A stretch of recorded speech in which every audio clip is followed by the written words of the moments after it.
بسم اللہ الرحمن الرحیم نحمدہ ونصلی علی رسولہ الکریم اما بعد فاعوذ باللہ من الشیطان الرجیم بسم اللہ الرحمن الرحیم۔ معزز ناظرین و سامعین کرام، السلام علیکم ورحمۃ اللہ وبرکاتہ۔ آج میں آپ کے سامنے رمضان المبارک کے سلسلے میں استقبال رمضان کے حوالے سے قرآن و حدیث کی روشنی میں کچھ باتیں عرض کرنا چاہتا ہوں۔ عزیزان محترم، رمضان المبارک کا مہینہ عظیم برکتوں اور رحمتوں کا مہینہ ہے، جسے اللہ تعالیٰ نے نیکیوں کی بہار بنایا ہے۔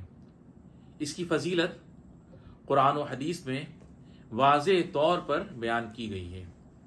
اللہ رب العالمین قرآن مجید فرقان حمید میں ارشاد فرماتا ہے: شہر رمضان الذی انزل فیہ القرآن ھدی للناس وبینات من الھدی والفرقان، یعنی رمضان وہ مہینہ ہے جس میں قرآن نازل کیا گیا، جو لوگوں کے لیے ہدایت اور حق و باطل میں فرق کرنے والا ہے۔ یہ آیت رمضان المبارک کی عظمت اور قرآن کے نزول کی یاد دلاتی ہے، جس کی تلاوت اور عمل اس مہینے میں سب سے زیادہ فضیلت رکھتا ہے۔ عزیزان گرامی قدر، نبی کریم صلی اللہ علیہ وسلم نے ارشاد فرمایا: اذا جاء رمضان فتحت ابواب الجنہ وغلقت ابواب النار وصفدت الشیاطین۔ بخاری و مسلم شریف کی حدیث ہے۔ یہ رسول اللہ صلی اللہ علیہ وسلم نے ارشاد فرمایا، جب رمضان کا مہینہ آتا ہے تو جنت کے دروازے کھول دیے جاتے ہیں اور جہنم کے دروازے بند کر دیے جاتے ہیں اور شیاطین کو قید کر دیا جاتا ہے۔ یہ حدیث رمضان میں اللہ تعالیٰ کی بے شمار رحمتوں کی طرف اشارہ کرتی ہے، جو ہر مسلمان کے لیے نیکیاں کمانے اور برائیوں سے بچنے کا سنہری موقع ہے۔ تو میرے بزرگوں اور دوستوں، یہ تو تعارف تھا رمضان المبارک کا قرآن مجید، فرقان حمید اور حدیث طیبہ صلی اللہ تعالیٰ علیہ وسلم کی روشنی میں۔ اب ہم بات کریں گے رمضان کی تیاری کے حوالے سے۔ رمضان کی تیاری کے لیے چند اہم کام ہیں جو ہمیں کرنے چاہیے تاکہ ہم زیادہ سے زیادہ برکتیں اور رحمتیں حاصل کرنے کے حقدار بن سکیں اور یکسوئی کے ساتھ عبادات میں مصروف ہو سکیں۔ اب اس کے لیے سب سے پہلی بات جو ہے وہ ہے روحانی تیاری، اور روحانی تیاری کے لیے توبہ و استغفار، یعنی اپنے گناہوں کی معافی مانگیں اور دل کو پاک کریں۔ عبادت کی عادت، یعنی نفل نماز اور فرض نماز، سب سے اہم فرض نماز، باجماعت نماز، پھر نفل نماز، پھر تہجد، تلاوت قرآن پاک، درود پاک کی کثرت اور دعا کی عادت ڈالیں۔ اپنے لیے بھی دعا کریں اور اپنے بیوی بچوں کے لیے، اپنے بہن بھائیوں کے لیے، اپنے دوست احباب کے لیے، اپنے ملک و ملت کے لیے بھی دعا کا اہتمام کریں۔ روزے کی نیت، یعنی رمضان کے روزوں کی نیت کریں اور صوم کی فضیلت، یعنی روزے کی فضیلت کو سمجھیں۔ نمبر 2 ہے جسمانی تیاری۔ اس میں کیا ہے؟ خوراک میں توازن، یعنی رمضان میں صحت مند اور متوازن غذا کھانے کی عادت ڈالیں۔ سحری و افطاری کا شیڈول بنائیں، یعنی پہلے سے صحت بخش سحری اور افطاری کا پلان بنائیں۔ خاص طور پہ عموماً ایسا ہوتا ہے کہ ہم لوگ فی زمانہ جو ہے سحری میں بہت زیادہ جو ہے خوراک استعمال کر لیتے ہیں، جس سے سینے میں جلن، بدہضمی، تیزابیت اور بھی گیس وغیرہ کی پرابلم کا سامنا کرنا پڑتا ہے۔ تو کوشش کریں کہ سحری میں ہلکی پھلکی غذا کا اہتمام کریں تاکہ ہمارا روزہ بہتر انداز سے چل سکے اور ہمیں روزہ رکھنے میں کسی قسم کا بھاری پن اور تکلیف اور دشواری محسوس نہ ہو۔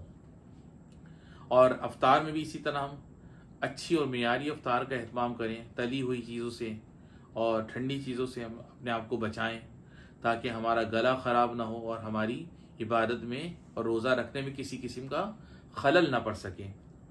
نیند کا معمول درست کریں، یعنی جب نیند ہماری صحیح ہوگی، ہم صحیح وقت پہ سوئیں گے تو تہجد میں اٹھ سکیں گے، اور سحری کے لیے وقت پر سونے اور جاگنے کی عادت ڈالیں، اور یہ جبھی ممکن ہے کہ جب ہم اپنے نیند کو بہتر بنانے کی کوشش کریں۔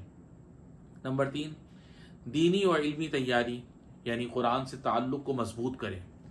قرآن پڑھنے، سیکھنے، سمجھنے اور خاص طور پر اس کا ترجمہ اور تفسیر سیکھنے کی عادت ڈالیں۔ رمضان کے فضائل کا مطالعہ، یعنی رمضان کے برکات، روزے کے احکام اور دعاؤں کو سیکھیں۔ رمضان کے متعلق جو دعائیں ہیں جو مانگی جاتی ہیں، راتوں کو جو دعائیں کی جاتی ہیں، خاص طور پہ جو ہے پہلے عشرے میں، دوسرے عشرے میں اور آخری عشرے کی جو دعائیں ہیں ان کو سیکھیں تاکہ ان کا ہم بہتر انداز میں ورد کر سکیں۔ اور سب سے اہم بات ہے صدقہ و خیرات، یعنی زکوٰۃ، صدقات اور ضرورت مندوں کی مدد کا ارادہ کریں، کیونکہ جب تک ہم اپنے مال میں سے ضرورت مندوں کے متعلق نہیں سوچیں گے، ان کی مدد کا خیال اپنے دل میں نہیں لائیں گے، تو ہمارے اندر جو ہے پاکیزگی اور نفاست نہیں پیدا ہو سکتی۔ نمبر 4، گھریلو اور مالی تیاری۔ اس سے مراد یہ کہ رمضان کا راشن پہلے سے خریدیں تاکہ عبادات میں مصروف رہ سکیں، اور رش چونکہ رمضان میں بہت زیادہ بڑھ جاتا ہے مارکیٹ میں، بازاروں میں، سڑکوں پر، تو ہم اس رش سے بچ سکیں تاکہ ہماری عبادت بہتر انداز میں ہو سکے۔ اور سب سے اہم بات جو ہے وہ گھر کو عبادت کے قابل بنائیں، یعنی گھر میں ایسی فضا بنائیں جہاں سکون سے عبادات کی جا سکیں۔ نمبر 5، سماجی اور اخلاقی تیاری، یعنی رشتہ داروں سے صلح صفائی کریں اور دل سے ہر کسی کو معاف کر دیں۔ بچوں کو رمضان کے آداب سکھائیں تاکہ وہ بھی اس کی عظمت، اس مہینے کی فضیلت کو سمجھ سکیں اور اس مقدس مہینے کا احترام کریں۔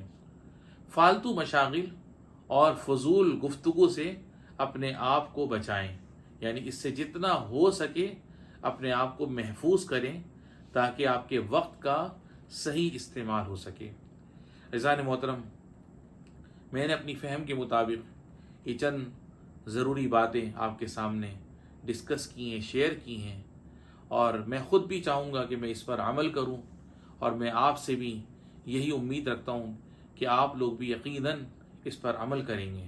اللہ رب العالمین ہمیں اس آنے والے رمضان المبارک کی صحیح معنوں میں قدر کرنے کی توفیق عطا فرمائیں، اور اس میں ہمیں صحیح سے کما حقہ عبادت کرنے کی توفیق نصیب فرمائیں۔ رب العالمین ہمارے رمضان کی تیاریوں کو اپنی بارگاہ میں قبول فرما، اور ہمارے لیے رمضان جہنم سے نجات کا باعث بنا۔ وآخر دعوانا ان الحمد للہ رب العالمین۔